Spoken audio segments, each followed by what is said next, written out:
ভারত বনাম অস্ট্রেলিয়ার সিরিজ শুরু হচ্ছে। আর সিরিজ শুরু হওয়ার পূর্বেই কিন্তু দেখা গেল বিরাট কোহলি এবং রোহিত শর্মার চমক। বিরাট কোহলি এবং রোহিত শর্মা নেটে প্র্যাকটিস করতে গেলেন এবং এই প্র্যাকটিস সেশনের সময় এত বেশি মাঠের মধ্যে দর্শক উপস্থিত হয়েছিলেন, যেটা গত ভারত এবং ওয়েস্ট ইন্ডিজের যে টেস্ট সিরিজ হলো, দুইটি ম্যাচ হলো, এই ম্যাচেও কিন্তু এত মানুষ উপস্থিত ছিলেন না। অর্থাৎ আপনারা বুঝতে পারছেন যে বিরাট কোহলি এবং রোহিত শর্মাকে মানুষ কতটা ভালোবাসেন, যে নেট প্র্যাকটিসে বিরাট এবং রোহিতকে দেখার জন্য এত মানুষ উপস্থিত হয়েছিলেন।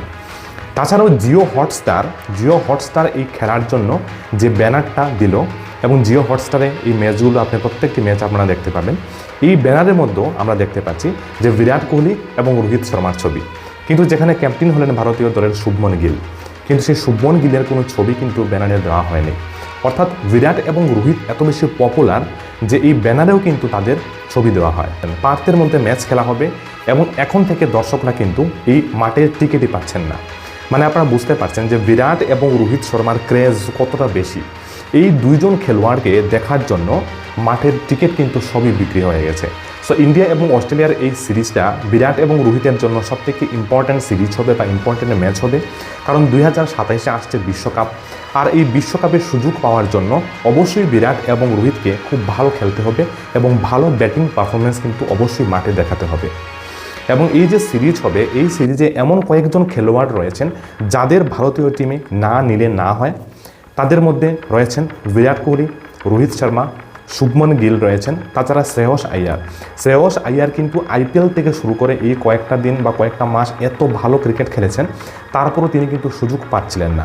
তবে এবার অস্ট্রেলিয়ার সিরিজে শ্রেয়স আইয়ার সুযোগ পেলেন এবং আমরা অবশ্যই শ্রেয়স আইয়ারের কাছ থেকেও ভালো ব্যাটিং পারফরমেন্স আমরা অবশ্যই আশা করতে পারি। তাছাড়াও রবীন্দ্র জাডেজা, অক্ষর প্যাটেল খুব দুর্দান্ত দুইজন অলরাউন্ডার। বোলারদের মধ্যে মোহাম্মদ সিরাজ, জসপ্রীত বুমরা, অর্শদীপ সিং, এই যে কিছু খেলোয়াড় রয়েছেন, এই খেলোয়াড়দের ছাড়া ভারতীয় দল গঠন করা খুব কষ্টকর হতে পারে বর্তমান সময়ে। তবে আশাবাদী থাকবো যে এই সিরিজের মধ্যে রোহিত শর্মা এবং বিরাট কোহলি খুব ভালো রান করবেন এবং সিরিজ জয় করার জন্য ভারতকে যথেষ্ট সহায়তা করবেন।